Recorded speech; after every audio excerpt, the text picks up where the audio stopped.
Viewers, আজকে আমি আপনাদের দেখাবো কিভাবে শর্ট কোর্সের আপনারা রেজিস্ট্রেশন করবেন। কারিগরি বোর্ডের যাদের অনুমোদন আছে তারাই একমাত্র রেজিস্ট্রেশন করতে পারবেন। তো শর্ট কোর্সের বলতে বোঝায় যারা computer, office application, graphic design এই ধরনের শর্ট কোর্স বা আপনার 1 বছরের যে আবেদনগুলো কিভাবে করবেন সেগুলো আমি দেখাবো। ডিটেলস আপনারা ভিডিওর মাঝে দেখতে পাবেন। সর্বপ্রথম টেকনিক্যাল এডুকেশন বোর্ড দিয়ে আপনারা সার্চ দেবেন ব্রাউজারে।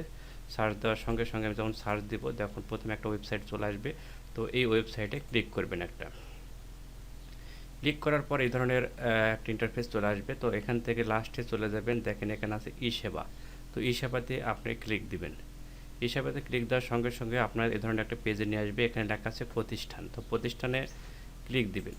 প্রতিষ্ঠানে ক্লিক দেওয়ার পরে আপনার এখানে আপনার প্রতিষ্ঠান কোড লাগবে এবং প্রতিষ্ঠানের যে পাসওয়ার্ডটা পাবেন কারিগরি বোর্ড থেকে সেটা এখানে আপনি দিয়ে দিবেন। দেওয়ার পর সাইন ইন করবেন। তো আমি আমারটা দিয়ে দিয়েছি, আমি এখানে সাইন আপ করলাম।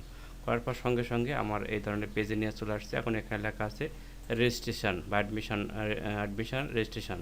এখানে অ্যাডমিশন আগে ক্লিক দিবেন। দেওয়ার পর এখান থেকে আপনারা কোর্সগুলো ধরে দিবেন, বাস এখান থেকে আপনারা ধরে দিবেন, এখান থেকে জুলাই টু জুন ধরে দিবেন। এখানে দেওয়ার পরে অ্যাডমিটেড স্টুডেন্ট, এখানে আমি কিছুক্ষণ আগে করেছি। তো আপনারা দেখতে পাচ্ছেন এগুলো করা রয়েছে। তো আপনি যদি করেন তাহলে এখানে অ্যাড স্টুডেন্টে ক্লিক দিবেন। দেওয়ার পরে এখান থেকে আপনারা জিএসসি এসএসসি ধরে দিবেন। এখানে আপনার ইচ্ছা মতন রোল বসিয়ে দিবেন। আর আপনি যদি এখানে আমি দেখাই জাস্ট, এখানে আপনি ধরে দিবেন এসএসসি বা জিএসসি, এখানে তার বোর্ডের বোর্ড মাদ্রাসা বোর্ড না রাজশাহী দিনাজপুর যেটাই হোক আপনি ধরে দিবেন এখান থেকে। আর পাসিং সালটা দিয়ে দিবেন এখান থেকে। আর ইচ্ছা মতন দিলে কিন্তু হবে না, এখানে আপনার রুল বসাবেন, এসএসসি বা জিএসসি রুল বসাবেন। বসানোর পর এই সাইডে যেগুলো দেখতে পাচ্ছেন এগুলো অটোমেটিক, সবগুলো অটোমেটিক পূরণ হবে। আগে যে রেজিস্ট্রেশন তাদের ছিল এসএসসি তা সে নাম অনুসারে এগুলো যে চলে আসবে। আর এখানে জাস্ট আপনি ক্লিক দিয়ে জন্ম তারিখটা বসিয়ে দিবেন। আর বাদ বাকি এখানে খালি যে ইসলাম ধরে দিবেন।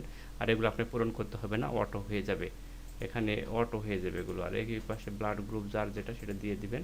দেওয়ার পর এখান থেকে আপনার হচ্ছে প্রতিবন্ধী নাকি সেটা দিয়ে দিবেন। এখান থেকে ইমেল অ্যাড্রেস দিবেন। এখান থেকে স্টুডেন্টের মোবাইল নম্বর, ন্যাশনাল আইডি অথবা এখান থেকে আপনার জন্ম নিবন্ধনের ফর্ম দেওয়ার পর এখান থেকে জাস্ট ক্লিক করে ছবিটা আপলোড দিয়ে দিবেন। তাহলে আপনার কিন্তু দেওয়ার পর এখানে সেভ দিলে আপনার কাজ শেষ। এভাবে আপনার রেজিস্ট্রেশন করতে পারবেন।